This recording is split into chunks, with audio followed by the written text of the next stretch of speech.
ಸಮಸ್ತ ಕನ್ನಡಿಗರಿಗೆ ನಮಸ್ತೆ ಮಾಡ್ತಿರುವಂಥ ನಾನು ನಿಮ್ಮ ಕನ್ನಡಕವರ ಬಂದಿನೊಂದು ಹೊಸ ವಿಡಿಯೋ ಜೊತೆ ಒಂದು ಹೊಸ ಕನ್ಸ್ಟ್ರಕ್ಷನ್ ಇನ್ಫಾರ್ಮೇಷನ್ ಜೊತೆ ಈ ರೀತಿ ಮ್ಯಾಟ್ರನ್ನು ನಾನು ಅವಾಗ ತೊಗೊಂಡು ಬರ್ತಾನೆ ಇರ್ತೀನಿ. ಯಾಕಂತಂದರೆ ನಿಮ್ಮ ನಾಲೆಜ್ಗೋಸ್ಕರ. ಸೊ ತುಂಬ ಜನ ಏನು ಮಾಡ್ತೀರಾ, ಯಾರೋ ಗೊತ್ತಿಲ್ದಿರುವಂಥ ಮೇಸ್ತ್ರಿಗೆ ಅಥವಾ ಗೊತ್ತಿರುವಂಥ ಕಾಂಟ್ರಾಕ್ಟ್ರಿಗೆ ಕೊಡ್ತೀರಾ. ಸೊ ಇಲ್ಲಿ ಯಾವುದೇ ರೀತಿ ಅಗ್ರಿಮೆಂಟ್ ಮಾಡ್ಕೊಳ್ಳೋದಿಲ್ಲ, ಕ್ಲಾರಿಟಿ ಇರೋದಿಲ್ಲ. ಈ ಕ್ಲಾರಿಟಿ ಇಲ್ದಿದ್ದರಿಂದ ಏನಾಗುತ್ತೆ ಅಂತಂದರೆ ನಿಮ್ಮ ಕನಸಿನ ಮನೆ ನನಸಾಗೋದೇ ಇಲ್ಲ, ಅರ್ಧಕ್ಕೆ ಅದು ನಿಂತೋಗ್ಬಿಡುತ್ತೆ ಅಂತ ಹೇಳ್ಬೋದು.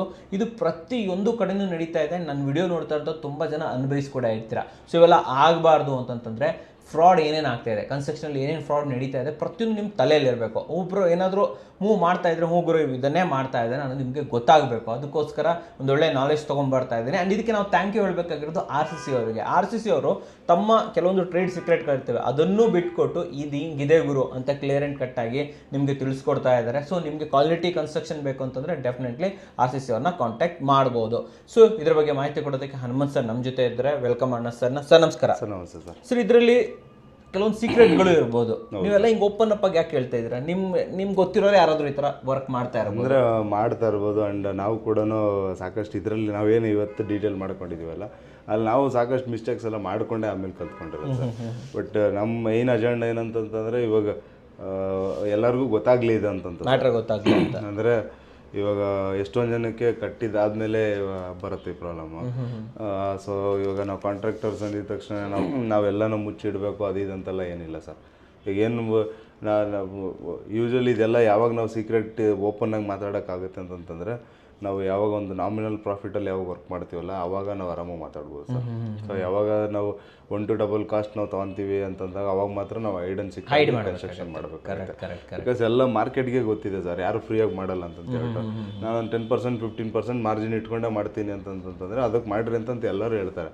ಬಟ್ ಅದೇ ನಾನು ಅದ್ರ ಜೊತೆಯಲ್ಲಿ ಮೆಟೀರಿಯಲಲ್ಲೂ ಆಟ ಆಡ್ತೀನಿ, ಕನ್ಸ್ಟ್ರಕ್ಷನ್ ಇದು ಮೆಥಡಲ್ಲೂ ಆಟ ಆಡ್ತೀನಿ ಅಂತಂದರೆ ಅದು ರಾಂಗ್ ಸರ್. ಸೊ ಅದಕ್ಕೋಸ್ಕರ ಅಟ್ಲೀಸ್ಟ್ ಎಲ್ಲರೂ ಪ್ರಾಫಿಟ್ ಇಟ್ಕೊಂಡು ಮಾಡಲಿ ಅಂತಂತ ಸರ್. ಯಾರೋ ಏನು ಫ್ರೀಯಾಗಿ ಮಾಡಬೇಕು ಅಂತಲ್ಲ, ನಾವು ಕೂಡ ಫ್ರೀಯಾಗಿ ಮಾಡ್ತಾ ಇಲ್ಲ. ಅದ್ರ ಜೊತೆಯಲ್ಲಿ ಒಂದಷ್ಟು ಥಿಂಗ್ಸ್ನ ಸ್ವಲ್ಪ ಕ್ಲಾರಿಟಿ ಓನರ್ಗೂ ಸಿಗಲಿ ಆ್ಯಂಡ್ ಆಗೇನು ಕಾಂಟ್ರಾಕ್ಟರ್ಗೂ ಸಿಗಲಿ ಅಂತಂತ ಹೇಳ್ಬಿಟ್ಟು ಒಂದಷ್ಟು ಪಾಯಿಂಟ್ಸ್ನ ಡಿಸ್ಕಸ್ ಮಾಡೋಣ ಅಂತ. ಫಸ್ಟ್ ಪಾಯಿಂಟ್ ಯಾವ್ದು ತಗೊಂತ ಸರ್? ಫಸ್ಟ್ ಪಾಯಿಂಟ್ ಏನಂತಂದರೆ ಸರ್, ಇವಾಗ ಕಸ್ಟಮರ್ಗೆ ಫ್ರಾಡ್ ಮತ್ತು ಚೀಟಿಂಗ್ ಅಂತಂತ ಆಗೋದು ಎಲ್ಲಿ ಅಂತಂತಂದರೆ ಮೆಟೀರಿಯಲ್ ಸೆಲೆಕ್ಷನ್ಸಲ್ಲಿ ಸರ್. ಮೆಟೀರಿಯಲ್ ಸೆಲೆಕ್ಷನ್ಸ್ ಅಂತಂತಂದರೆ ಇವಾಗ ನೋಡಿ, ಫಸ್ಟ್ ಥಿಂಗ್ ಅಗ್ರಿಮೆಂಟ್ ಅಂತಂತ ಮಾಡ್ಕೊಂಡಿದ್ದಾರೆ ಅಂತಲೇ ಇಟ್ಕೊಳ್ಳೋಣ. ಅಗ್ರಿಮೆಂಟ್ ಅಂತ ಮಾಡಿಕೊಂಡ್ರೆ ನಮಗೆ ಫಾರ್ ಎಕ್ಸಾಂಪಲ್ ಒಂದು ಯಾವುದೋ ಒಂದು ಕಂಪ್ನಿನಲ್ಲಿ ಒಂದು 100 ರೂಪಾಯಿ ಒಂದು ಕೊಟೇಶನ್ ತರ್ತಾರೆ ಅಂತಂತ ಇಟ್ಕೊಳ್ಳಿ sir. For example per square feet 2000 ರೂಪಾಯಿ ರೇಟ್ ಕೊಟ್ಟಿರ್ತಾನೆ. ಸೊ ಕಂಪ್ನಿಯಲ್ಲೋ ಇಲ್ಲಿ ಯಾರೋ ಒಂದು ಕಾಂಪಿಟೇಟರ್ ಕಡೆಯಿಂದ ತರಿಸಿರ್ತಾರೆ ಅಂತ ಇಟ್ಕೊಳ್ಳಿ. 2000 ರೂಪಾಯಿ ರೇಟ್ ಅಂತಂತಿದ್ರೆ ಅದರಲ್ಲೆಲ್ಲ ಸ್ಪೆಸಿಫಿಕೇಷನ್ಸೇ ಕಾಮನ್ ಸರ್. ಅಂದರೆ ಟೈಲ್ಸ್ ಏನು ರೇಟ್ ಇರುತ್ತೆ, ವುಡ್ ಏನು ರೇಟ್ ಇರುತ್ತೆ, ವಿಂಡೋ ಏನು ರೇಟ್ ಇರುತ್ತೆ, ಆಮೇಲೆ ಪ್ರತಿಯೊಂದು ಐಟಮ್ಗೂ ಕೂಡ ಇದೇ ಥರ ರೇಟ್ಸ್ ಮೆನ್ಷನ್ ಇರುತ್ತೆ. ಸೊ ಜಸ್ಟ್ ಒಂದು ಎಕ್ಸಾಂಪಲ್ ತೊಗೊಂಡು ಹೇಳೋಣ ಅಂತಂತಂದರೆ ಒಂದು ಟೈಲ್ಸ್ ಅಂತ ತೊಗೊಳ್ಳೋಣ ಸರ್. ಟೈಲ್ಸು ಫಾರ್ ಎಕ್ಸಾಂಪಲ್ 2000 ರೂಪಾಯಿ ಪ್ಯಾಕೇಜ್ ಇದೆ ಅಂತಂತ ಹೇಳಿದ್ರೆ ಒಂದು 100 ರೂಪಾಯಿ 150 ರೂಪಾಯಿ ಟೈಲ್ಸ್ ರೇಟ್ ಕೊಟ್ಟಿದ್ದಾರೆ ಅಂತಂತ ಇಟ್ಕೊಳ್ಳಿ ಸರ್. ಯಾರೋ ಒಬ್ಬರು 120 ರೂಪಾಯಿ ಕೊಟ್ಟವ್ರೆ ಅಂತಂತ ಇಟ್ಕೊಳ್ಳಿ ಸರ್. ಸೊ ಇವ್ರ ಹತ್ರಕ್ಕೆ ಯಾವುದಾಗೆ ಏನಾನ ಕೊಟೇಶನ್ ಬಂತು ಅಂದರೆ ಇವ್ರು ಸ್ಟ್ರೇಟ್ ಅವೇ ಏನು ಮಾಡ್ತಾರೆ, ಅದನ್ನು ಇವ್ರಿಗೆ ಏನಾನ ಮಾಡಿ ನಾವು ಇವ್ರನ್ನ ಹಿಡ್ಕೋಬೇಕಲ್ಲ ಅಂತಂತ ಹೇಳ್ಬಿಟ್ಟು ಏನು ಮಾಡ್ತಾರೆ, ಸೊ ಇರೋ 2000 ರೂಪಾಯಿ ರೇಟ್ನ ಇಲ್ಲ 1950ಕ್ಕೆ ಮಾಡ್ತೀವಿ, ಇಲ್ಲ 1900ಕ್ಕೆ ಮಾಡ್ತೀವಿ ಅಂತಂತ ಫಸ್ಟ್ ಪಿಚ್ ಮಾಡ್ತಾರೆ. ಇಲ್ಲ 2000 ರೂಪಾಯಿಗಿನ 2000 ರೂಪಾಯಿನಲ್ಲೇ ಏನೇನು ಕಮ್ಮಿ ಮಾಡೋಕ್ಕಾಗದೇ ಇರೋದಿತ್ತು ಅಂತಂತ ಹೇಳಿದ್ರೆ ಏನು ಮಾಡ್ತಾರೆ ಸರ್, 120 ರೂಪಾಯಿ ಇರೋ ಟೈಲ್ಸ್ನ 150 ರೂಪಾಯಿ ಕೊಡ್ತೀನಿ ನಿಮಗೆ, ಮತ್ತು ಒಂದು ಟಾಯ್ಲೆಟಿಗೆ ಒಂದು 20,000 ರೂಪಾಯಿ ಫಿಕ್ಚರ್ ಆಗುತ್ತೆ ಅಂತಂತಂದರೆ ನಾನು ಇನ್ನೊಂದು 5,000 ಎಕ್ಸ್ಟ್ರಾ ಕೊಡ್ತೀನಿ. ಮತ್ತು ಒಂದು ಡೋರಿಗೆ ಒಂದು 30,000 ರೂಪಾಯಿ ಇದೆ ಅಂತಂದರೆ ನಾನು 40,000 ಕೊಡ್ತೀನಿ. ಕ್ವಾಲಿಟಿ ಚೆನ್ನಾಗಿ ಕೊಡ್ತೀನಿ, ಮೆಟೀರಿಯಲ್ ಚೆನ್ನಾಗಿ ಕೊಡ್ತೀನಿ ಅಂತ ಹೇಳ್ಬಿಟ್ಟು ಸೇಮ್ ರೇಟ್ ಏನಿದೆ ಅದೇ ಕೊಡಿ ಅಂತ ಹೇಳ್ತಾರೆ. ಸೊ ಆವಾಗ ಅವರು ಕಸ್ಟಮರ್ ಏನು ಮಾಡ್ತಾರೆ, ಹೌದಲ್ವ ಕರೆಕ್ಟು, ಈಗ ಅವರು ಅದೇ ಮೆಟೀರಿಯಲ್ ಅದೇ ಮನೆ ಕಟ್ತಾರೆ, ಇವರು ಇದೇ ಮನೆ ಕಟ್ತಾರೆ, ಸೊ ಇವರೆಲ್ಲ ಇಷ್ಟು ರೇಟ್ ಕೊಡ್ತಾ ಇದ್ದಾರೆ ಅಂದರೆ ಇವರೇ ಬೆಸ್ಟ್ ಅಂತ ಹೇಳ್ಬಿಟ್ಟು ತೊಗೊತಾರೆ ಸರ್. ಸೊ ಆ ಲೆವೆಲಲ್ಲಿ ಕಸ್ಟಮರ್ ಮೈಂಡಲ್ಲಿ ಏನಿರುತ್ತೆ, ಬರೀ ಬಜೆಟ್ ಅಷ್ಟೇ ಇರುತ್ತೆ. ಸೊ ಬಜೆಟು ಇವ್ರಕ್ಕಿಂತ ಇವರು ಬೆಸ್ಟ್ ಯಾವುದು, ಸೊ ಡಿಸ್ಕ್ರಿಪ್ಷನ್ ಇದೆ, ಇವ್ರ ಇವ್ರದಕ್ಕಿಂತ ಇವ್ರ ಡಿಸ್ಕ್ರಿಪ್ಷನಲ್ಲಿ ಜಾಸ್ತಿ ವೈಟೇಜ್ ಇದೆ, ಸೊ ಅಮೌಂಟ್ ಸೇಮ್ ಇದೆ, ಸೊ ನಾನು ಯಾಕೆ ಹೋಗ್ಬೋದು ಅಂತೇಳ್ಬಿಟ್ಟು ಹೋಗ್ಬಿಡ್ತಾರೆ ಸರ್. ಸೊ ಅದು ಹೋಗಿದ್ದಾದ್ಮೇಲೆ ಏನಾಗುತ್ತೆ, ಕನ್ಸ್ಟ್ರಕ್ಷನ್ ನಡಿಬೇಕಾದ್ರೆ ಫಾರ್ ಎಕ್ಸಾಂಪಲ್ ಅದೇ ಟೈಲ್ಸಿಗೆ ನಾವು ಎಕ್ಸಾಂಪಲ್ ಹೋಗೋದಾದರೆ, ಸೊ ಅವ್ರು ಏನು ಮಾಡ್ತಾರೆ, ಇವಾಗ ಯಾವುದೋ ಒಂದು ಅಂಗಡಿ ಫಿಕ್ಸ್ ಮಾಡ್ಕೊಂಡಿರ್ತಾರೆ ಕಾಂಟ್ರಾಕ್ಟರ್ಸು, ಇಲ್ಲ ಯಾವುದೋ ಕಂಪ್ನಿನ ಯಾವುದೋ ಒಂದು ಇಟ್ಕೊಳ್ಳೋಣ ಸರ್, XYZ ಒಂದು ಕಂಪ್ನಿನ ಒಂದು ಶಾಪ್ ಫಿಕ್ಸ್ ಮಾಡ್ಕೊಂಡಿರ್ತಾರೆ. ಅಲ್ಲಿ ಫಸ್ಟೇ ಇನ್ಫಾರ್ಮ್ ಮಾಡಿರ್ತಾರೆ, ಏನು ಸರ್ ಒಂದು 5-10 ಟೈಲ್ಸ್ ಸ್ಯಾಂಪಲ್ನ ರೆಡಿ ಇಟ್ಕೊಳ್ಳಿ, ಹಿಂಗೆ ನಮ್ಮ ಕಸ್ಟಮರ್ನ ಕರ್ಕೊಂಬರ್ತಾ ಇದ್ದೀನಿ, ಅದನ್ನು ನನಗೆ ಒಂದು ₹100 ಪ್ರಾಡಕ್ಟ್ ₹150 ಹೇಳಿ ಅಂತಂತೇಳಿ ಹೇಳ್ತಾರೆ. ಸೊ ಅಂಗಡಿಯವನು ಏನು ಮಾಡ್ತಾನೆ, ಅವ್ನು ಆಬ್ವಿಯಸ್ಲಿ ಬಿಸ್ನೆಸ್ ಬೇಕು, ಅವನಿಗೆ ಬಿಸ್ನೆಸ್ ಬೇಕಾಗಿರೋದ್ರಿಂದ ಅವ್ನು ₹100 ಇರೋದು ₹150 ಹೇಳಂದ್ರೆ ಹೇಳ್ತಾನೆ, ₹160 ಹೇಳಂದ್ರೆ ಹೇಳ್ತಾನೆ. ಸೊ ಕಸ್ಟಮರ್ ಕರ್ಕೊಂಡು ಹೋಗಿದ ತಕ್ಷಣ ಸರ್ ನಿಮ್ಮ ಪ್ಯಾಕೇಜಲ್ಲಿ ಬರೋದು ಇಷ್ಟೇ, ಅಂದರೆ ಈ ಒಂದು 10 ಐಟಮ್ ಸೆಲೆಕ್ಟ್ ಮಾಡಿಟ್ಟಿದ್ದೀನಿ, ಈ 10ರಲ್ಲಿ ಯಾವುದೋ ಒಂದು ಸೆಲೆಕ್ಟ್ ಮಾಡಿ ಅಂತಂತೇಳಿ ಹೇಳ್ತಾರೆ. ಸೊ 10ರಲ್ಲಿ ಯಾವುದೋ ಒಂದು ಸೆಲೆಕ್ಟ್ ಮಾಡಬೇಕು ಅಂತಂದಾಗ ಅವನು ₹150 ಅಗ್ರಿಮೆಂಟಲ್ಲಿ ಬರೆದಿರ್ತಾನೆ, ಅಲ್ಲೂ ನಿಜ ಆಗಿ ಹೋಗ್ತಾನೆ, ಅಲ್ಲೂ ಏನು ಸುಳ್ಳು ಅದೇನು ಫಾಲ್ಸ್ ಅಂತಂತ ಹೇಳಲ್ಲ. ಬಟ್ ಅಗೇನು ಇಲ್ಲಿ ಕಸ್ಟಮರ್ಗೂ ಕೂಡ ಸೆಲೆಕ್ಷನು ಕೊಟ್ಟಿಲ್ಲ ಅಂತ ನಂಗೆ ಏನಿರಲ್ಲ. ಸೊ ಅಲ್ಲಿ ₹100 ಮೆಟೀರಿಯಲ್ನ ತೊಗೊಂಡೋಗಿ ₹150 ಕೊಡಿಸ್ಬಿಡ್ತಾರೆ. ಸೊ ಅದು ಯಾವಾಗ ಗೊತ್ತಾಗುತ್ತೆ ನಮಗೆ, ಅದು ನಾವೇನು R&D ಮಾಡಿ ಹುಡ್ಕಾಡ್ದಾಗ ಗೊತ್ತಾಗುತ್ತೆ. ಸೊ ನಾವು R&D ಮಾಡಲಿಲ್ಲ, ಬೈ ಚಾನ್ಸ್ ಏನು ನಾವು ಸ್ವಲ್ಪ ಒಂಚೂರು ನಮ್ಗೆ ಬುದ್ಧಿ ಇದೆ, ನಾವು ಏನಾದ್ರು ಬೇರೆ ಕಡೆ ವಿಚಾರಿಸಿ ನೋಡ್ತಾ ಇದ್ದೀವಿ ಅಂತಂತಂದರೆ, ಸರ್ ಬೇರೆ ಕಡೆ ಎಲ್ಲ ನಾನು ತೊಗೊಳ್ಳಲ್ಲ ಸರ್, ಇಲ್ಲೇ ತೊಗೊಳ್ಳೋದು ನಾನು, ಏನಕ್ಕೆ ಅಂದರೆ ನನಗೆ ಇವನು ಎಷ್ಟು ವರ್ಷದಿಂದ ಸಪ್ಲೈ ಇದ್ದಾನೆ, ನನಗೆ ಕ್ರೆಡಿಟ್ ಕೊಡ್ತಾನೆ, ಏನೊಂದು ಹೇಳ್ಬಿಟ್ಟು ಸಮಜಾಯಿಸಿ ಹೇಳ್ಬಿಟ್ಟು ಅವ್ರನ್ನ ನಂಬಿಸ್ಬಿಡ್ತಾರೆ. ಸೊ ಈ ಥರದಾದಾಗ ಏನಾಗುತ್ತೆ, ನಮ್ಗೆ ಅಲ್ಲಿ ಎಂಡ್ ಆಫ್ ದ ಡೇ ಬಂದಾಗ ಅಲ್ಲಿ ₹100ಗೂ ಇಲ್ಲಿ ₹150 ಕೊಡ್ತಾನೆ ಅಂತ ಅನ್ನೋದಕ್ಕೂ ಏನು ವ್ಯತ್ಯಾಸನೇ ಬರೋಲ್ಲ, ಎಲ್ಲ ಒಂದೇ ಆಗಿದೆ. ಅಲ್ಲಿ ಒಂದೇ ಆಗುತ್ತೆ, ಇಲ್ಲ ಇದರಲ್ಲಿ ಇನ್ನೂ ಜಾಸ್ತಿ ಹೋಗುತ್ತೆ, ಯಾಕಂದ್ರೆ ಟ್ರಾನ್ಸ್ಪರೆನ್ಸಿನೇ ಇರಲ್ಲ ಇವರು ಕಾಂಟ್ರಾಕ್ಟರ್ ಹತ್ರ. ಸೊ ಅವ್ರು ಹೇಳಿದ ಅಂಗಡಿನಲ್ಲಿ ತೊಗೋಬೇಕು, ಅವ್ರು ಹೇಳಿದ ಮೆಟೀರಿಯಲ್ ತೊಗೊಂಡು ಹಾಕೋಬೇಕು ಅಂತಂದರೆ ನಮ್ಗೆ ಇಷ್ಟ ಆಗಿ ಚಾಯ್ಸೇ ಬರೋಲ್ಲ. ಸೊ ಅಲ್ಲಿಗೆ ಏನಾಗುತ್ತೆ, ಕಸ್ಟಮರ್ಗೆ ಅಲ್ಲೇ ತಲೆ ಕೆಟ್ಟು ಹೋಗ್ಬಿಡುತ್ತೆ ಸರ್. ಆಮೇಲೆ ಸೇಮ್ ಇವಾಗ ಪ್ಲಂಬಿಂಗ್ ಫಿಕ್ಚರ್ಸ್ಗೆ ಹೋದರೆ, ಇವಾಗ ಒಂದು ಜಾಗ್ವಾರ್ ಅಂತ ತೊಗೊಳಿಲ್ಲ, ಸೆರಾ ಅಂತ ತೊಗೊಳ್ಳೋಣ ಸರ್ ಎಕ್ಸಾಂಪಲ್. ಸೆರಾ ಅಂತ ತೊಗೊಂಡ್ರೆ ನಮಗೆ 40%, 42-44% ಗಂಟ ಡಿಸ್ಕೌಂಟ್ಸ್ ಇರುತ್ತೆ, 44% ಸಮ್ಟೈಮ್ಸು ಸಿಗುತ್ತೆ. ಸೊ ಅದನ್ನು ಏನು ಮಾಡ್ತಾರೆ, ಒಂದು ಯಾವುದೋ ಒಂದು ಟ್ಯಾಪ್ ಅಂತಂತ ತೋರಿಸಿರ್ತಾರೆ, ಅದಕ್ಕೆ ಏನು % ಡಿಸ್ಕೌಂಟ್ ಅಂತಂತ ಹೇಳಲ್ಲ, ಏನು ಹೇಳಲ್ಲ, ಸೀದಾ ತಂದು ಫಿಟ್ ಮಾಡಿಬಿಡ್ತಾರೆ. ಸೊ ನೀವು ಹೇಳಿದ ಅಮೌಂಟಲ್ಲಿ ಬಂದಿದೆ, ಒಂದು ₹20,000 ಟಾಯ್ಲೆಟ್ ಬಜೆಟ್ ಇದೆ ಅಂದ್ರೆ ₹10,000 ಬಂದಿದೆ ಅಂದರೆ ₹10,000 ಫಿಟ್ ಮಾಡಿಬಿಡ್ತಾರೆ. ಏನೋ ನಾವು ಅದರಿಂದ ಒಂಚೂರು ಡಿವಿಯೇಷನ್ ಅಂತಂತ ಹೋಗ್ತೀವಿ ಅಂದರೆ ಸರ್ ಅದಕ್ಕೆ ಎಕ್ಸ್ಟ್ರಾ ಚಾರ್ಜ್ ಅಂತಂತ ಹೇಳ್ತಾರೆ. ಆ್ಯಂಡ್ ಎಲ್ಲರೂ ನಮಗೆ ಫ್ರೀಡಮ್ಗೆ ಪರ್ಚೇಸ್ ಮಾಡೋಕ್ಕೆ ಬಿಡಲ್ಲ ಸರ್. ಸೊ ಇದು ಮೆಟೀರಿಯಲ್ ಸೆಲೆಕ್ಷನಲ್ಲಿ ಈಗ ಡೋರ್ಸ್ ಹೋಗ್ಬೋದು, ವಿಂಡೋಸ್ ಹೋಗ್ಬೋದು, ಎಲ್ಲ ಕಡೆನೂ ಏನಾಗುತ್ತೆ, ಇವು ಕಾಂಪಿಟೇಟಿವ್ ರೇಟ್ ಸಿಗೋಲ್ಲ. ಸೊ ಆವಾಗ ಏನಾಗುತ್ತೆ, ಡೆಫಿನೆಟಾಗಿ ನಮಗೆ ₹50 ಪ್ರಾಡಕ್ಟ್ ಎಲ್ಲ ₹100 ಹೋಗ್ಬಿಟ್ಟಿರುತ್ತೆ ಸರ್. ಸೊ ₹100 ಅಂತಂತ ಅಗ್ರಿಮೆಂಟಲ್ಲಿ ಇರುತ್ತೆ, ಬಟ್ ನಮ್ಗೆ ಬರೋದೆಲ್ಲ ₹50 ಪ್ರಾಡಕ್ಟ್ ಬಂದ್ಬಿಡುತ್ತೆ. ಸೊ ಅದು ಇದೊಂದು ಬಿಗ್ಗೆಸ್ಟ್ ಡ್ರಾಬ್ಯಾಕು ಈಗ ಇಂಡಸ್ಟ್ರಿನಲ್ಲಿ ನಡೆಯೋದು ಸರ್. ಇದನ್ನು ಮೇಜರಾಗಿ ಹೈಲೈಟ್ ಮಾಡಿ ನೋಡ್ಕೋಬೇಕಾಗುತ್ತೆ. ಮಿಸ್ಮ್ಯಾಚ್ ಮಾಡಿಬಿಡ್ತಾರೆ ಸರ್. ಸೊ ಇದು ಡ್ರಾಬ್ಯಾಕ್ ಆಗುತ್ತೆ. ಆ್ಯಂಡ್ ಆಮೇಲೆ ಅಗ್ರಿಮೆಂಟಲ್ಲಿ ಕಂಪ್ಲೀಟಾಗಿ ಡೀಟೇಲ್ಸ್ ಆಗಿ ಏನೂ ಬರೆದಿರಲ್ಲ. ಅಂದರೆ ಫಾರ್ ಎಕ್ಸಾಂಪಲ್ ಪ್ಯಾರಾಪಿಟ್ಗೆ ಅಡಿಷನಲ್ ಕಾಸ್ಟ್ ಅಂತ ತೊಗೊಳ್ಳೋದು, ಮತ್ತು ಮೋಲ್ಡ್ ಮೇಲ್ಗಡೆ ಸ್ಕ್ರೀಟ್ ಕಾಂಕ್ರೀಟ್ ಮಾಡಿ ಕಾಂಕ್ರೀಟ್ ಎಳೆಯೋದಕ್ಕೇನೆ ಅಡಿಷನಲ್ ಕಾಸ್ಟ್ ಅಂತ ಹೇಳೋದು. ಆಮೇಲೆ ಕೆಳಗಡೆ ಸಂಪ್ ಮಾಡ್ತಾರೆ ಅಂದರೆ ಅದಕ್ಕೆ ಮತ್ತೆ ಅಡಿಷನಲ್ 1 ಚದರ ಕೊಡಬೇಕು, 2 ಚದರ ಕೊಡಬೇಕಂತ ಹೇಳಿ ತೊಗೊಳ್ಳೋದು. ಸೊ ಇವೆಲ್ಲ ಏನಂತಂದರೆ ಕನ್ಸ್ಟ್ರಕ್ಷನಲ್ಲಿ ಇವಾಗ ಇರೋ ತಲೆನೋವುಗಳು ಸರ್. ಯಾಕಂದರೆ ಕಸ್ಟಮರ್ಗೆ ಅಷ್ಟು ಡೀಟೇಲ್ಡಾಗಿ ಓದೋಕ್ಕೆ ಗೊತ್ತಾಗಲ್ಲ. ಆಮೇಲೆ ಈಗ ಏನೋ ಡೀಟೇಲ್ಡಾಗಿ ನೋಡಿಲ್ಲ ಅಂತಂತಂದರೆ ಏನಾಗುತ್ತೆ, ಅವ್ರಿಗೆ ಫುಲ್ ಎಕ್ಸ್ಪೀರಿಯೆನ್ಸ್ ಅಂತಂತ ಯಾರಿಗೂ ಇರೋಲ್ಲ ಸರ್. ಎಲ್ಲನೂ ಅದೇ 2-3 ಕಂಪ್ನಿ ನೋಡಿರ್ತಾರೆ, ನೋಡಿದಾದ್ಮೇಲೆ ಅದಕ್ಕೇನು ಸರಿ ಇದಕ್ಕೇನು ಸರಿ ಅಂತಂದೇಳಿ ನೋಡ್ಕೊಂಡಿರ್ತಾರೆ ಅಷ್ಟೇ. ಇವಾಗ ಸಂಪು ಫ್ರೀಯಾಗಿ ಕೊಟ್ಟರು ಅಂತಂತ ಇಟ್ಕೊಂಡು ಎಷ್ಟು ಕೆಪಾಸಿಟಿ ಅಂತಂತ ಕೊಟ್ಟಿರಲ್ಲ, ಓವರ್ ಟ್ಯಾಂಕು ಅಂತಂತ ಮೆನ್ಷನ್ ಮಾಡಿರಲ್ಲ, ಒಂದು ಓವರ್ ಟ್ಯಾಂಕ್ ಕೊಡ್ತೀನಿ ಅಂತಂತ ಹಾಕ್ಬಿಟ್ಟಿರ್ತಾರೆ. ಅದು ಎಷ್ಟು ಲೀಟ್ರದು ಏನು ನಮಗೆ 2,000 ಬೇಕಾಗಿರುತ್ತೆ, ಇವನು 500 ಕೊಡ್ತೀನಿ ಅಂತಂದ್ಬಿಟ್ಟು. ಇಲ್ಲ ಸಮ್ಟೈಮ್ಸ್ ಅದೆಲ್ಲ ಬರೋದೇ ಇಲ್ಲ ಅಂತ ಟ್ಯಾಂಕ್ ಇಲ್ಲ ಸರ್, ನೋಡೋದು. ಆಮೇಲೆ ಇನ್ನೊಂದು ಬಿಗ್ ತಲೆನೋವು ಏನು ಮಾಡ್ತಾರೆ ಅಂದರೆ ಸರ್, ಒಂದು ಲಮ್ಸಮ್ ಕಾಂಟ್ರಾಕ್ಟ್ ಥರ ತೊಗೊಂಡ್ಬಿಡ್ತಾರೆ. ಅಂದರೆ ಸರ್ 50 ಲಕ್ಷಕ್ಕೆ ಮಾಡಿಬಿಡ್ತೀನಿ ಸರ್ ಎಲ್ಲ ಅಂತ ಹೇಳ್ಬಿಟ್ಟು ಒಪ್ಕೊಂಡ್ಬಿಡ್ತಾರೆ. ಆಮೇಲೆ ಬಿಲ್ಡಿಂಗ್ ಆದಮೇಲೆ ಮೆಜರ್ಮೆಂಟ್ ಇಟ್ಕೊಂಡ್ಬಿಡೋದು. ಅಂದರೆ ಇಲ್ಲ ಸರ್ ನನಗೆ 55 ಲಕ್ಷ ಆಗೋಗಿದೆ, 55 ಆಗಿದೆ, 60 ಆಗಿದೆ ಅಂತ ಹೇಳ್ಬಿಟ್ಟು. ಅಂದರೆ ಫಸ್ಟೇ ಕ್ಲಾರಿಟಿ ಕೊಡಲ್ಲ. ಕರೆಕ್ಟ್. ಸೊ ಅದೇನಂದ್ರೆ ಬಿಗ್ಗೆಸ್ಟ್ ಚೀಟಿಂಗ್ ಆಗೋಗ್ಬಿಡುತ್ತೆ ಸರ್. ಯಾಕಂದರೆ ಫಸ್ಟೇ ಇವ್ರಿಗೆ ಕ್ಲಿಯರಾಗಿ ಗೊತ್ತಿರುತ್ತೆ, ಕಾಂಟ್ರಾಕ್ಟರ್ಸ್ಗೆ ಎಲ್ಲ ಕ್ಲಿಯರಾಗಿ ಗೊತ್ತಿರುತ್ತೆ, ಎಲ್ಲಿಗೆ ಹೋಗುತ್ತೆ ಇದು ಪ್ರಾಜೆಕ್ಟ್, ಎಕ್ಸ್ಕಲೇಷನ್ ಎಷ್ಟು ಹೋಗುತ್ತೆ ಏನು ಅಂತಂತೇಳಿ ಎಲ್ಲ ಗೊತ್ತಿದ್ದೂ. ಯಾಕಂದರೆ ಸಮ್ಟೈಮ್ಸ್ ಸರ್ ನಾವು ಇನಿಷಿಯಲ್ ಡೇಸಲ್ಲಿ ನಾವೇನು ಮಾಡಿಲ್ಲ ಅಂತಂತಲ್ಲ ಸರ್, ಇದೆಲ್ಲ ನಾವು ಮಾಡಿರೋ ಮಿಸ್ಟೇಕ್ಸೇ, ನಾನು ಯಾರ್ದು ಬೇರೆಯವ್ರದ್ದು ಹೇಳ್ತಾ ಇಲ್ಲ. ಸ್ವಲ್ಪ ಇನಿಷಿಯಲ್ ಡೇಸಲ್ಲಿ ನಾವೇನು ಮಾಡ್ತಾಯಿದ್ವಿ ಅಂತಂತ ಹೇಳಿದ್ರೆ, ಕೆಲಸ ಸಿಕ್ಬಿಟ್ರೆ ಸಾಕಪ್ಪ ಅನ್ನೋದೊಂದು ಅರ್ಷನ್ಸ್ ಇರುತ್ತೆ. ಆವಾಗ ಏನು ಮಾಡ್ತಾಯಿದ್ವಿ, ಡ್ರಾಯಿಂಗ್ ರೆಡಿ ಮಾಡ್ತಾ ಇರಲಿಲ್ಲ, ಎಲ್ಲಿ ಕಸ್ಟಮರ್ ಹೋಗ್ಬಿಡ್ತಾರೋ ಅಂತಂತೇಳಿ ಫಸ್ಟ್ ಆಯ್ತು ಸರ್ ಅಗ್ರಿಮೆಂಟ್ ಮಾಡಿಬಿಡೋಣ ಅಂತಂತೇಳಿ ಮಾಡ್ಕೊತಾ ಇದ್ವಿ. ಮಾಡಿದ್ದಾದ್ಮೇಲೆ ಚದ್ರ ಲೆಕ್ಕ ಅಂತಂತ ಇರೋದಲ್ಲ, ಕಡಿಮೆ ಆದರೆ ಕಡಿಮೆ ಕೊಡ್ತಾರೆ, ಜಾಸ್ತಿ ಆದರೆ ಜಾಸ್ತಿ ಕೊಡ್ತಾರೆ ಅನ್ನೋದೊಂದು ತಲೆನಲ್ಲಿ ಇರೋದು. ಸೊ ಕಟ್ಕೊಂಡಾದ್ಮೇಲೆ 2-3 ಚದರ ಎಕ್ಸ್ಟ್ರಾ ಬಂದ್ಬಿಡೋದು. ಕರೆಕ್ಟ್. ಸೊ ಇದೆಲ್ಲ ಏನಂತಂದರೆ ನಾವು ಬಟ್ ಏನಂದರೆ ಇಂಟೆನ್ಷನ್ಲಿ ಮಾಡಿರೋದಲ್ಲ, ಏನಾದರೂ ಆ ಥರದ್ದು ಇನಿಷಿಯಲ್ ಡೇಸಲ್ಲಿ ಅಂದರೆ ಅವು ಗೊತ್ತಾಗ್ತಿರ್ಲಿಲ್ಲ. ಅಂದರೆ ಆಮೇಲೆ ಕಸ್ಟಮರ್ಗೂ ಏನು ಒಂದು ಸ್ವಲ್ಪ ಮೋಲ್ಡ್ ಹೇಳಿ ಅಂತಂತ ಹೇಳೋರು, ಇಲ್ಲ ಏನೋ ಒಂದು ಸ್ವಲ್ಪ ಮೇಲ್ಗಡೆ ಟೆರೆಸಲ್ಲಿ ಪ್ಲ್ಯಾನ್ ಚೇಂಜ್ ಮಾಡಿಬಿಡೋರು, ಆ ಥರದ್ದು ಏನಾದಾಗ ಇದಾಗ್ತಾಯಿತ್ತು. ಬಟ್ ಇಲ್ಲಿ ಏನಾಗುತ್ತೆ ಅಂತಂತಂದರೆ ಒಂದು ಲಮ್ಸಮ್ ಕಾಂಟ್ರಾಕ್ಟ್ ಅಂತಂತ ಒಪ್ಕೊಳ್ಳೋದು, ಎಲ್ಲ ಸರ್ ಎಲ್ಲ 50 ಲಕ್ಷದಲ್ಲಿ ಮಾಡಿಬಿಡ್ತೀನಿ ನಿಮಗೆ, ಇಲ್ಲ 52 ಲಕ್ಷ ಎಸ್ಟಿಮೇಟ್ ಬಂದಿರುತ್ತೆ, 2 ಲಕ್ಷ ಬಿಟ್ಬಿಡಪ್ಪ ಅಂದರೆ ಆಯ್ತು ಬಿಡ್ತೀನಿ ಅಂತಂತಾರೆ. ಅದು ಎಲ್ಲಿ ಬಿಡ್ತಾರೆ, ಯಾವುದ್ರಲ್ಲಿ ಮೈನಸ್ ಮಾಡ್ತಾರೆ? ಸೊ 2 ಲಕ್ಷ ಈಸಿಯಾಗಿ ಬಿಡ್ತಾನೆ ಅಂತಂತಂದ್ರೆ ಅವ್ರಿಗೆ ಮಿನಿಮಮ್ ಒಂದು 10 ಲಕ್ಷ ಲಾಭ ಇರಬೇಕು. 10 ಲಕ್ಷ ಲಾಭ ಎಲ್ಲಿ ಸಿಗುತ್ತೆ ಈಗ ಅಲ್ವಾ? 10 ಲಕ್ಷ ಲಾಭನೇ ಸಿಕ್ಕಿರೋದು ಅವ್ರಿಗೆ. ಸೊ 2 ಲಕ್ಷ ಅಂದರೆ ಬಿಡ್ತೀನಿ ಬಿಡ್ತೀನಿ ಅಂತಂದ್ರೆ ನಿಮ್ಮ ಬಿಲ್ಡಿಂಗಲ್ಲಿ ಏನೋ ಒಂದು ಕೈ ಬಿಡ್ತಾರೆ ಅಂತಂತ ಲೆಕ್ಕ. ಅದು ಯಾವುದೋ ಒಂದು ಕೆಲಸ ಮಾಡಿದ್ರೆ ಕೈ ಬಿಡ್ತೀನಿ ನಿಮಗೆ, ಎಲ್ಲರೂ ಯಾವುದೋ ಒಂದು ಕೆಲಸ ನಿಮಗೆ ಯಾವುದೋ ಒಟ್ಟಿನಲ್ಲಿ ಅದನ್ನು ನಾನು ಕೆಲಸ ಮಾಡಲ್ಲ ಅಂತ ಹೇಳ್ಲಿಕ್ಕೆ, ಯಾಕಂದ್ರೆ ಎಲ್ಲ ಡೀಟೇಲಾಗಿ ಗೊತ್ತಿರುತ್ತಲ್ಲ ಸರ್. ಸೊ ಇದು ಬಿಗ್ಗೆಸ್ಟ್ ಏನು ತಲೆನೋವಂಥದ್ದು ಅಂತ ಹೇಳಿದ್ರೆ. ಆಮೇಲೆ ಏನು ಅದೇ ನಾನು ಹೇಳ್ದಂಗೆ ಪ್ಯಾರಾಪಿಟ್ ಕಟ್ಟಕ್ಕೆ ರನ್ನಿಂಗ್ ಫೀಟಲ್ಲಿ ಕೊಡಿ, ಮತ್ತು ಮಡ್ಡಿಯಲ್ಲೇ ಕೊಡಿ. ಆಮೇಲೆ ಅದೇ ಥರ ಹೋದ್ವಿ ಅಂತಂದರೆ ಇನ್ನು ಪೇಂಟಿಂಗಲ್ಲೂ ಸಾಕಷ್ಟು ಬರುತ್ತೆ ಸರ್. ಪೇಂಟಿಂಗಲ್ಲಿ ಯಾವ ಬ್ರ್ಯಾಂಡ್ ಅಂತಂತ ಮೆನ್ಷನ್ ಮಾಡಲ್ಲ, ಯಾವುದೇ ಯಾವ ಕಂಪ್ನಿದು ಹೊಡಿತೀವಿ, ಯಾವ ಗ್ರೇಡ್ ಹೊಡಿತೀವಿ, ಎಷ್ಟು ಕೋಟ್ ಅಂತಂತ ಮೆನ್ಷನ್ ಮಾಡಲ್ಲ. ಸುಮ್ಮನೆ painting, internal painting, external painting, ಆಮೇಲೆ ಆಚೆ ಕಡೆ ಪ್ರೈಮರ್ ಹೊಡಿಯಲ್ಲ, ನಾನು ಡೈರೆಕ್ಟ್ ಪೇಂಟ್ ಹೊಡೆದ್ಬಿಡ್ತೀನಿ ಹಂಗಂತ ಅನ್ನೋದು. ಇಲ್ಲ ಅಂದರೆ 1 ಕೋಟ್ ಪ್ರೈಮರ್ ಹೊಡೆದ್ರೆ 1 ಕೋಟ್ ಪೇಂಟ್ ಹೊಡಿತೀನಿ, ಇಲ್ಲ 2 ಕೋಟ್ ಪೇಂಟ್ ಹೊಡಿತೀನಿ, 2ರಲ್ಲಿ ಯಾವ್ದು ಬೇಕಾದ್ರೆ ಅದು ಮಾಡ್ಕೊಂಡು. ಕೆಲವೊಂದು ಕಡೆ ಪುಟ್ಟಿ ಆಗತ್ತೆ, ಪುಟ್ಟಿ ಮಾಡಲ್ಲ.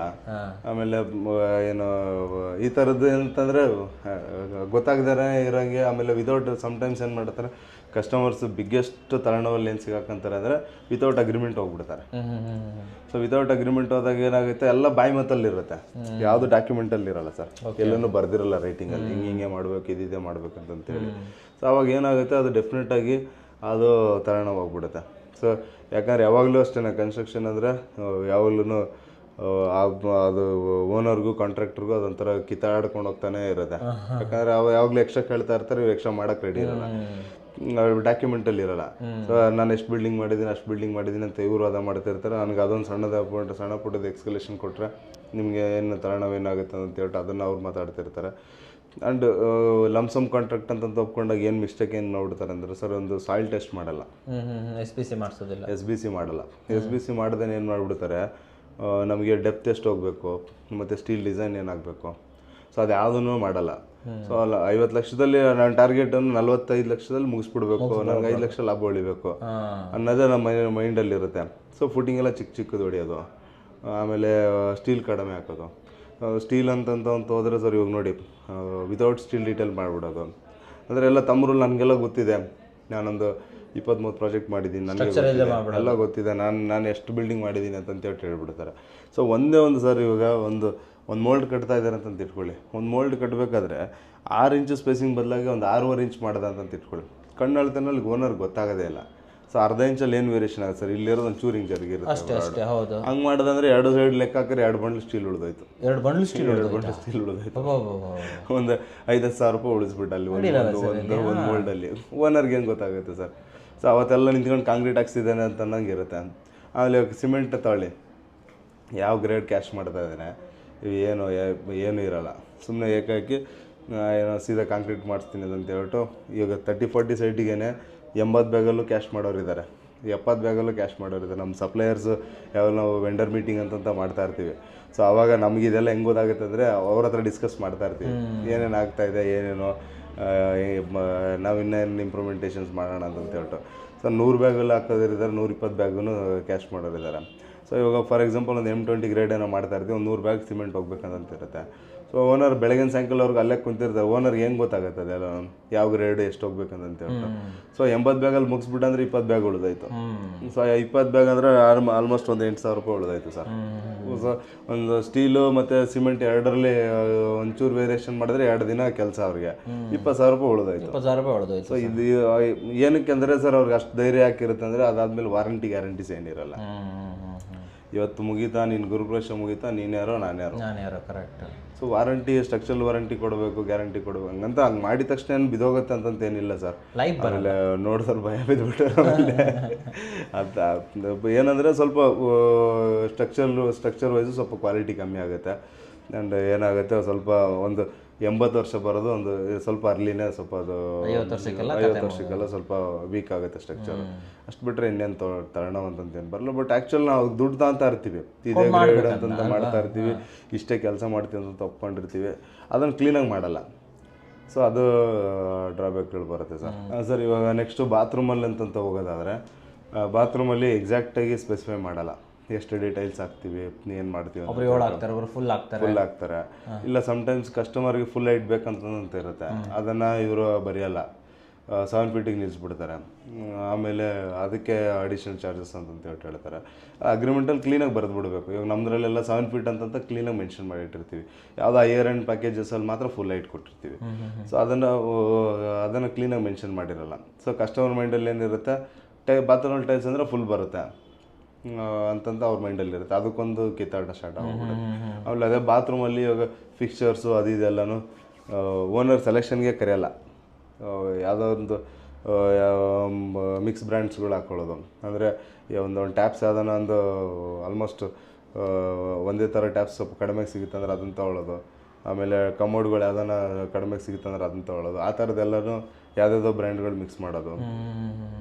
ಆ್ಯಂಡ್ ಒಂದಕ್ಕೊಂದು ಕಲರ್ ಗ್ರೇಡಿಂಗ್ ಇರ್ದಾರಂಗೆ ಮಾಡೋದು. ಸೊ ಆ ಥರದ್ದೆಲ್ಲನೂ ಅಂದರೆ ಸೆಲೆಕ್ಷನ್ಗೆ ಓನರ್ನೇ ಕರ್ಕೊಂಡು ಹೋಗಲ್ಲ. ಸೊ ಅವ್ರಿಗೆ ಸೆಲೆಕ್ಟ್ ಮಾಡಿ ಒಂದು ಕಮೋಡ್ ಜಾಗೋರ್ ಹಾಕ್ಕೊಂತಾರೆ, ಒಂದು ಟ್ಯಾಪ್ ಸರದ್ ಹಾಕ್ಕೊಂತಾರೆ, ಆ ಥರದ್ದು ಒಂದು ಪ್ಯಾರಿವೇರ್ ಹಾಕ್ಕೊಂತಾರೆ ಅಂತಂತಂದ್ರೆ ಅದು ಓನರ್ ಸೆಲೆಕ್ಟ್ ಮಾಡಿದ್ರು ಅಂತಂದ್ರೆ ಪರವಾಗಿಲ್ಲ. ಬಟ್ ಇವರೇ ಅದನ್ನೆಲ್ಲ ಮಾಡ್ಬಿಡ್ತಾರೆ. ಸೊ ಇದು ಹಿಂಗೆ ಇದು ಹಾಕೊಂಡ್ರೆ ಸರಿ, ಜೂನಿಯರ್ ಹಾಕೋದು, ಈ ಥರದ್ದೆಲ್ಲನೂ ಸ್ವಲ್ಪ ಅಪ್ಗ್ರೇಡೇಷನ್ಗೆ ಹೋಗ್ಬಿಡ್ತಾರೆ. ಯಾಕಂದ್ರೆ ಅದೆಲ್ಲ ಡೀಟೇಲಾಗಿ ಬರ್ದಿರಲ್ಲ ಇವರು, ಏನೇ ಯಾವ ಕಡೆ ಅಂತ ಬರ್ದಿರ್ತೀವಿ, ಬಟ್ ಬ್ರ್ಯಾಂಡ್ ಬರ್ದಿರಲ್ಲ. ಗುಡ್ ಕ್ವಾಲಿಟಿ ಅಂತ ಬರ್ದಿಟ್ಟಿರ್ತಾರೆ, ಗುಡ್ ಕ್ವಾಲಿಟಿ ಹಂಗೆ ಮಾಡ್ಬಿಡ್ತಾರೆ ಸರ್. ಆಮೇಲೆ ನೆಕ್ಸ್ಟ್ ಬಂದ್ಬಿಟ್ಟು ಏನಂತಂದ್ರೆ ಈ ಗ್ರೌಟಿಂಗ್ದೊಂದು ಇಶ್ಯೂ ಆಗುತ್ತೆ ಸರ್. ಗ್ರೌಟಿಂಗ್ದು ಏನಂತಂದರೆ ಇವಾಗ ಆ್ಯಕ್ಚುಲಿ ಅದು ಹೆಂಗೆ ವರ್ಕೌಟ್ ಆಗುತ್ತೆ ಅಂದರೆ ಸ್ವಲ್ಪ ಹೈಯರ್ ಪ್ಯಾಕೇಜಲ್ಲಾದರೆ ಗ್ರೌಟಿಂಗ್ ಎಲ್ಲ ಇನ್ಕ್ಲೂಡ್ ಬಂದುಬಿಡುತ್ತೆ ನಮ್ಮ ಕಂಪ್ನಿನಲ್ಲಿ. ಸ್ವಲ್ಪ ಬೇಸಿಕ್ ಪ್ಯಾಕೇಜಲ್ಲಿ ಅಂದರೆ ಗ್ರೌಟಿಂಗ್ ಇರಲ್ಲ, ಪೇಪರ್ ಜಾಯಿಂಟ್ ಅಂತೇಳಿ ಕೊಟ್ಟಿರ್ತೀವಿ. ಬಟ್ ಮೇಯ್ನ್ ಅಜೆಂಡಾ ಏನೋ ಲೀಕೇಜ್ ಬರಬಾರ್ದು. ಸೊ ಅದೇನೇ ಮೇಯ್ನ್ ಪ್ರಿಕಾಷನ್ ಇರುತ್ತೆ. ಸೊ ಅದನ್ನು ಗ್ರೌಟಿಂಗ್ ಇಲ್ಲ ಅಂತಂತ ಬರ್ದಿರ್ತಾರೆ ಅಂತಂತ ಇಟ್ಕೊಳ್ಳಿ, ಬರ್ದಿರಲ್ಲ, ಕಸ್ಟಮರ್ನ ಡಿಮ್ಯಾಂಡ್ ಮಾಡಿದ್ರು ಗ್ರೌಟಿಂಗ್ ಮಾಡಿಕೊಡು ಅಂತಂದ್ರು. ಸೊ ಗ್ರೌಟಿಂಗ್ ಮಾಡಿಕೊಡು ಅಂದರೆ ಮಾಡಲ್ಲ ಅಂತಲೂ ಹೇಳಲ್ಲ, ಇಲ್ಲ ಅಟ್ಲೀಸ್ಟ್ ಇದಕ್ಕೆ ಇಷ್ಟು ಖರ್ಚಾಗುತ್ತೆ ಎಕ್ಸ್ಟ್ರಾ ಕೊಡಿ ಅಂತಂತನೂ ಕೇಳಲ್ಲ ಧೈರ್ಯವಾಗಿ. ಸೊ ಏನು ಮಾಡ್ತಾರೆ, ಏಕಾಏಕಿ ಹೋಗ್ಬಿಟ್ಟು ವೈಟ್ ಸಿಮೆಂಟ್ ಹಾಕ್ಬಿಟ್ಟು ಗ್ರೌಟಿಂಗ್ ಮಾಡಿ ಇಟ್ಬಿಡ್ತಾರೆ.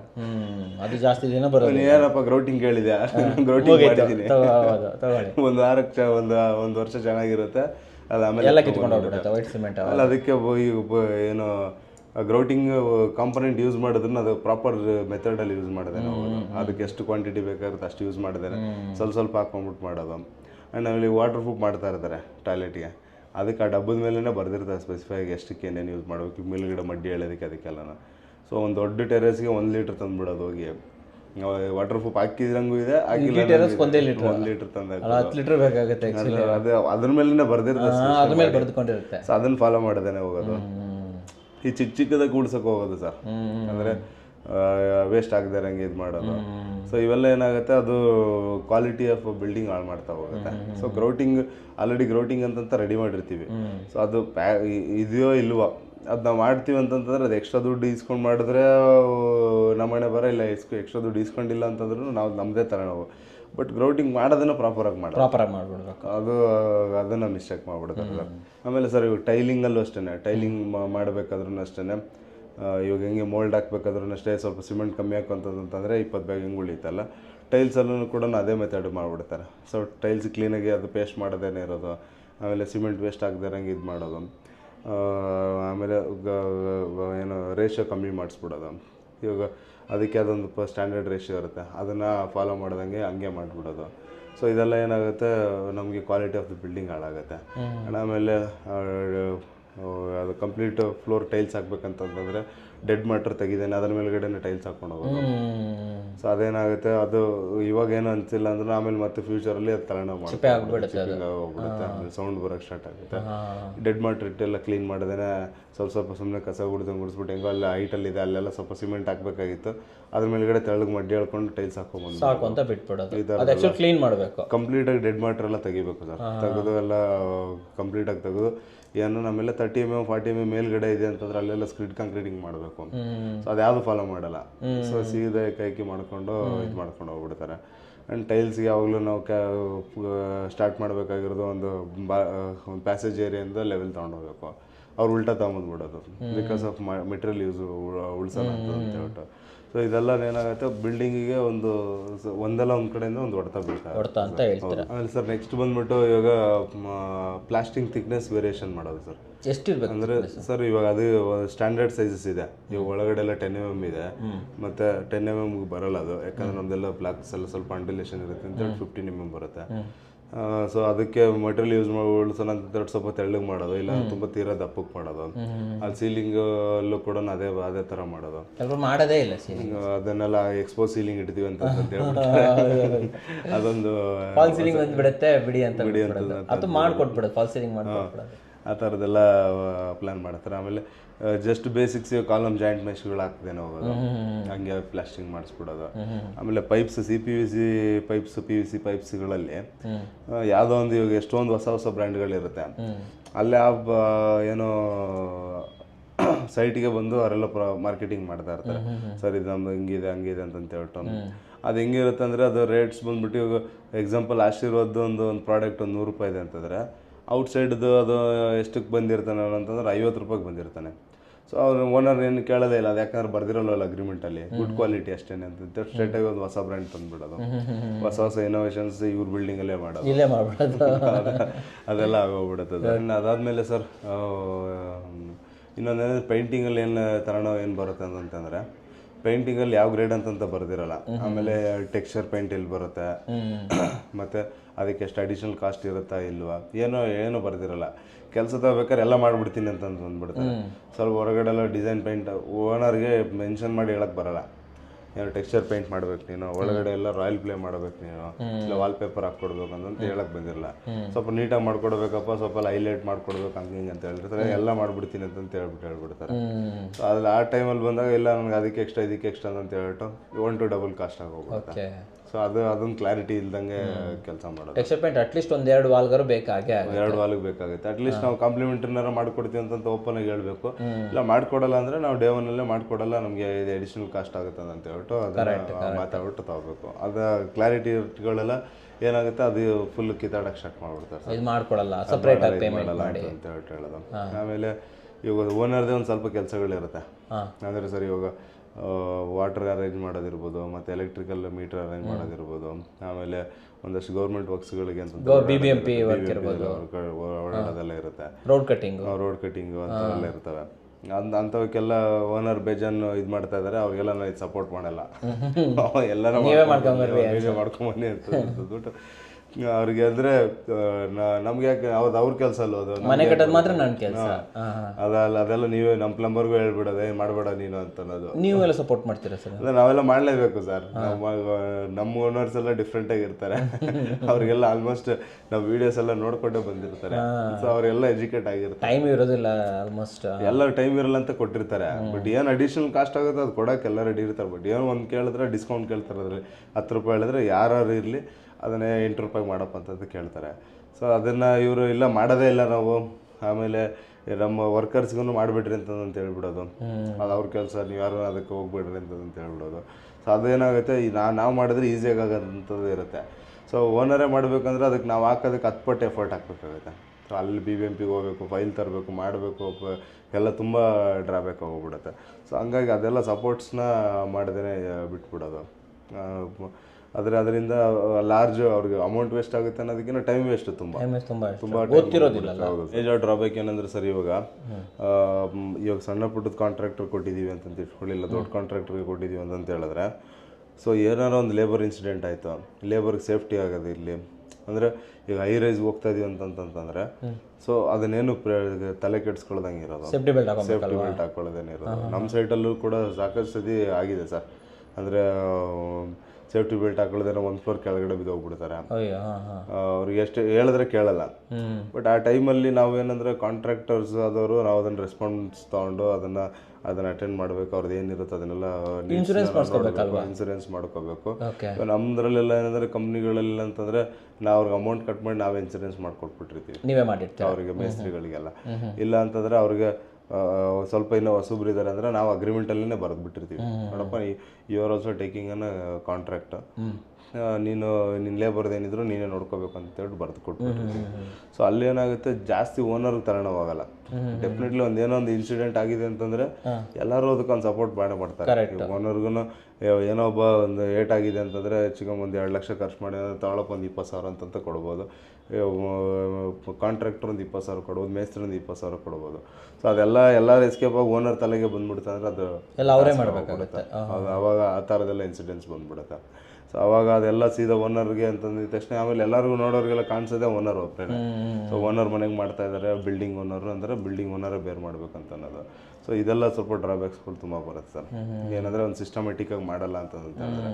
ಸೊ ಈ ಥರದ್ದೆಲ್ಲ ಚಾಲೆಂಜಸ್ ಬಂತಂದರೆ ನಾವು ಮನೆ ಯಾಕೆ ಕಟ್ತಾ ಇದೀವೋ ಅನ್ನೋ ಲೆವೆಲಿಗೆ ಹೋಗ್ಬಿಡುತ್ತೆ, ಅವ್ರಿಗೆ ಬೇಜಾರಾಗ್ಬಿಡುತ್ತೆ, ಅಷ್ಟು ತಲೆನೋವಾಗ್ಬಿಡುತ್ತೆ. Okay okay okay.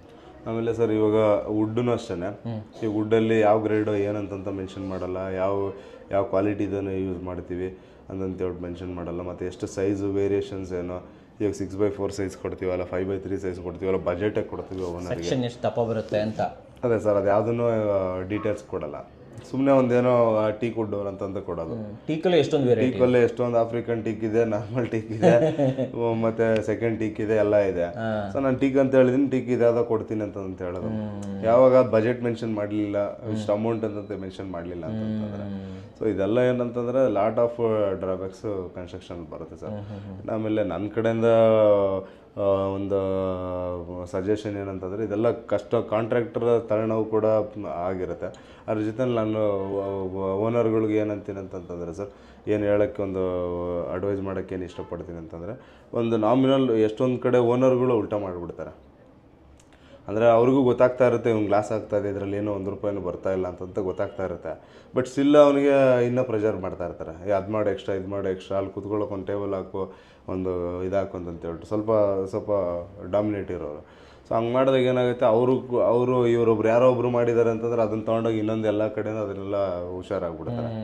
ಸೊ ನಾವು ಇದೇನಂದರೆ ಇಬ್ಬರು ವಿನ್ ಸಿಚುವೇಶನ್ಗೆ ಹೋಗ್ಬೇಕು ಸರ್. ಈ ಕಡೆ ಕಾಂಟ್ರಾಕ್ಟ್ರು ಓನರ್ ಗೊತ್ತಿಲ್ಲ ಅಂತಂತೇಳ್ಬಿಟ್ಟು ತಡಿ ಇವ್ರಿಗೇನು ಗೊತ್ತಿಲ್ಲ ಅಲ್ವಾ, ಒಂದು 30% ಪ್ರಾಫಿಟ್ ತೊಗೊಂಬಿಡೋಣ ಅಂತಂತೇಳ್ಬಿಟ್ಟು ಮೈಂಡ್ ಸೆಟ್ಗೆ ಓಡಿಸೋದಾಗಲಿ, ಇಲ್ಲ ಓನರ್ ಇವನೇನೋ ಫ್ರೆಶರ್ ಅಲ್ಲೋ ಇವನಿಗೇನು ಗೊತ್ತಿಲ್ಲ ತಡಿ ಅಂತೇಳ್ಬಿಟ್ಟು ಅವ್ನ ಕೈಯಿಂದ ದುಡ್ಡಾಕಿ ಮಾಡೋದಾಗಲಿ, ಇದೆರಡೂ ಮಾಡ್ದೇ ಇಬ್ಬರು ನೋಡಪ್ಪ ನೀನು ಹೆಂಗೋ ನನಗೆ ಮನೆ ಕಟ್ಕೊಡ್ತಾ ಇದೆಯಾ, ಒಂದು ಆಮೇಲೆ ಒಂದು 10% ಪ್ರಾಫಿಟ್ ತೊಗೊಂತೆ, ಅಲ್ಲ 5% ತಗೋ, ಇಲ್ಲ ನೀನೇನೋ ಫ್ರೆಶರ್ ಇದೆಯಾ ಅಂತಂತಂದರೆ ನಿನಗೇನು ಅಷ್ಟು ಖರ್ಚಿಲ್ಲ, ಒಂದು 5% ಕೆಲಸ ಮಾಡು, 6% ಕೆಲಸ ಮಾಡು ಅಂತ ಹೇಳ್ಬಿಟ್ಟು ಅವ್ನಿಗೂ ಲಾಸ್ ಆಗ್ದಂಗೆ ಇವ್ರೂ ಮನೆಯನ್ನು ನೀಟಾಗಿ ಮಾಡ್ಕೊಂಡು ಹೋಗೋದು ಒಂದು ಬೆಸ್ಟ್ ಥಿಂಗ್ ಅಂತ ಹೇಳ್ತೀನಿ ಸರ್. ಅಂದರೆ ಎಷ್ಟೊಂದು ಥಿಂಗ್ಸು ಬರಲ್ಲ, ಅಗ್ರಿಮೆಂಟಲ್ಲಿ ಇರಲ್ಲ, ಎಷ್ಟೊಂದು ಥಿಂಗ್ಸು ಮಿಸ್ ಮ್ಯಾಚ್ ಆಗಿರುತ್ತೆ.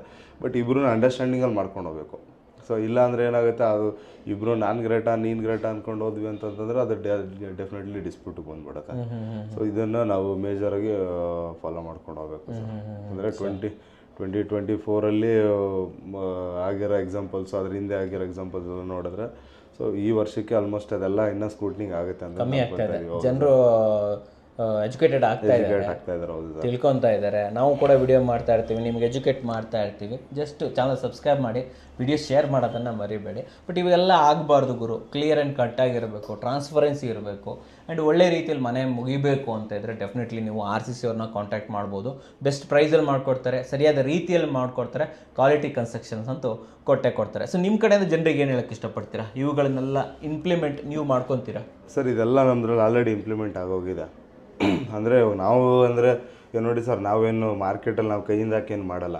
ನಾವು ಜಸ್ಟ್ ಆವಾಗಲೇ ಎಕ್ಸಾಂಪಲ್ ಹೇಳ್ದಂಗೆ, ಸೊ ಪ್ರತಿಯೊಂದೂ ಕೂಡ ಕಸ್ಟಮರ್ಗೆ ಸೆಲೆಕ್ಷನ್ ಅಂತಂತ ಕೊಡ್ತೀವಿ. ಕಸ್ಟಮರ್ಗೆ ಒಂದು ಅವರೇ ನಿಂತ್ಕೊಂಡು ಕಟ್ಟಿಸ್ಕೋಬೇಕಾದ್ರೆ ಏನೇನು ಯಾವ ಥರ ಸೆಲೆಕ್ಷನ್ಸ್ ಮಾಡ್ತಾರೆ ಅಷ್ಟು ಓಪನ್ ಟ್ರಾನ್ಸ್ಪರೆನ್ಸಿನ ಅವ್ರಿಗೆ ಕೊಡ್ತೀವಿ. ಸೊ ಅದ್ರ ಮೇಲ್ಗಡೆ ಅವ್ರಿಗೇನಾಗುತ್ತೆ, ಇವಾಗ ನಾವು ಮಾರ್ಕೆಟ್ ರೇಟಲ್ಲೇ ಕಟ್ತೀವಿ ಅಂತಂತಂದರೆ ಅವ್ರಿಗೊಂದು ಸಮಾಧಾನ ಏನಿರುತ್ತೆ, ನಾನು ಹೇಳಿದ ಮೆಟೀರಿಯಲ್ ಹಾಕಿದ್ದಾರೆ, ನಾನು ಹೇಳ್ದಂಗೆ ಕಟ್ಟಿದ್ದಾರೆ ಅನ್ನೋದೊಂದು ಸಮಾಧಾನ ಇರುತ್ತೆ ಸರ್. ಸೊ ಅದ್ರ ಜೊತೆಯಲ್ಲಿ ಎವ್ರಿ ಡೇ ನಮ್ಮ ಚಾಲೆಂಜ್ ಏನಂತಂದರೆ ಕಾಸ್ಟ್ ಕಟ್ ಡೌನ್ ಮಾಡೋದು ಹೆಂಗೆ, ಇನ್ನು ಎಲ್ಲರಿಗಿನ್ನ ನಾವು ಒಂದು ₹10 ಕಮ್ಮಿಗೆ ಹೆಂಗೆ ಮಾಡೋದು ಅನ್ನೋದ್ರ ಮೇಲ್ಗಡೆ ಫೋಕಸ್ ಮಾಡ್ತಾ ಇದ್ದೀವಿ ಸರ್. ಸೊ ಹಂಗಾಗಿ ಇದು ಕ್ವಾಲಿಟಿ ವೈಸ್ ಆಗಲಿ, ಮತ್ತು ಟ್ರಾನ್ಸ್ಪರೆನ್ಸಿ ವೈಸ್ ಆಗಲಿ, ಮತ್ತು ವರ್ಕ್ಮೆನ್ಶಿಪ್ ವೈಸ್ ಆಗಲಿ, ಆ್ಯಂಡ್ ಎಲ್ಲದಕ್ಕೂ ಕೂಡ ಒಂದು ಒನ್ ಸ್ಟಾಪ್ ಸೊಲ್ಯೂಷನ್ ಥರ ವರ್ಕ್ ಮಾಡ್ತಾ ಇದ್ದೀನಿ ಸರ್. ಸೊ ಅದೊಂದು ರೀಸನ್ನ ನಾನು ನಮ್ಮ ಕಸ್ಟಮರ್ಸ್ಗಾಗಲಿ ಮತ್ತು ನಮ್ಮ ಹತ್ರ ಇಲ್ಲ ಬೇರೆ ಕಡೆ ಮಾಡಿಸ್ತಾರೋ ಅಂತದನ್ನು ಇದನ್ನೆಲ್ಲ ನೋಡ್ಕೊಂಡು ಮಾಡಿದ್ರೆ ಒಳ್ಳೇದು, ಕ್ರಾಸ್ ಚೆಕ್ ಮಾಡೋದು ಒಳ್ಳೆಯದು. ಅಗ್ರಿಮೆಂಟ್ ಮಾಡ್ಕೊಳ್ಳೋದು ಒಳ್ಳೇದು ಒಳ್ಳೇದು, ಹೌದು. ಅಲ್ವಾ? ಸೊ ಎಷ್ಟು ಕ್ಲಾರಿಫೈ ಆಗಿರ್ತೀರ ನೀವು ಅಷ್ಟು ಟೆನ್ಷನ್ ಕಮ್ಮಿ ಇರುತ್ತೆ ಅಂತ ಹೇಳ್ಬೋದು. ಆದಷ್ಟು ಗೊತ್ತಿರೋರ ಹತ್ರ ಕನ್ಸ್ಟ್ರಕ್ಷನ್ ಮಾಡಿ. ಯಾರೋ ಗೊತ್ತಿಲ್ಲ ಹೊಸಬರು ಬಂದ್ಬಿಟ್ಟು ನಾವು ಕಮ್ಮಿ ರೇಟಿಗೆ ಮಾಡ್ಕೊಡ್ತೀವಿ ಅಂತಂತಂದ್ರೆ ಅದ್ರಲ್ಲಿ ಏನು ಸಿಗುತ್ತೆ, ಕಾಸಿಗೆ ತಕ್ಕ ಕಜ್ಜಾಯ ಅಂತಾರಲ್ಲ, ಅದಕ್ಕೆ ಏನು ಬರುತ್ತೆ ಅನ್ನೋದನ್ನು ತಿಳ್ಕೊಂಡಿದ್ರೆ ನಿಮ್ಮ ಕನಸಿನ ಮನೆ ನನಸಾಗುತ್ತೆ. ಸರ್, ನಮ್ಮ ವೀಕ್ಷಕರಿಗೆ ಒಂದು ಒಳ್ಳೆ ಇಂಪಾರ್ಟೆಂಟ್ ಮ್ಯಾಟ್ರನ್ನು ಕ್ಲಿಯರ್ ಆ್ಯಂಡ್ ಕಟ್ಟಾಗಿ ತಿಳಿಸ್ಕೊಟ್ಟಿದ್ದಕ್ಕೆ ಧನ್ಯವಾದಗಳು ಸರ್. ಧನ್ಯವಾದಗಳು ವೀಕ್ಷಕರೇ.